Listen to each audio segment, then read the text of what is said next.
আজকে আমি দেখাবো ন্যাচারাল ডাইং করার পদ্ধতি। আমি প্রথমে হরিতকির গুঁড়া 24 ঘন্টা ভিজিয়ে রেখে ছেঁকে প্রথম পাত্রে জাল দিয়েছি পরিমাণ মতো পানি নিয়ে।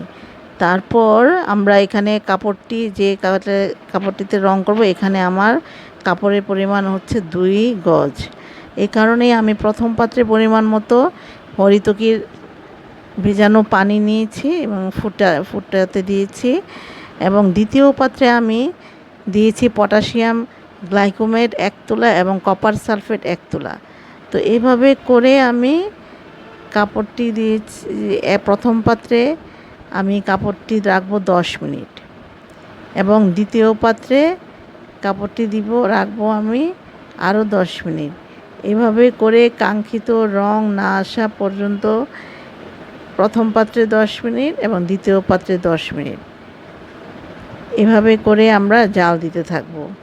এবং সর্বশেষ আমরা রঙের পাত্রে কেমিক্যালটা ঢেলে একসাথে আরও 10 মিনিট জাল দিব চুলায়।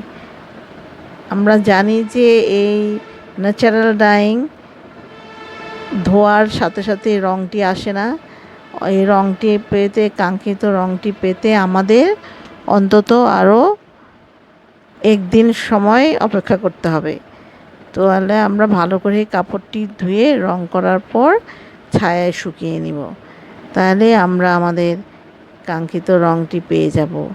তো ন্যাচারাল ডাই করা খুবই সহজ, আপনারা সকলেই এটা ট্রাই করে দেখতে পারেন বাসায়। ধন্যবাদ।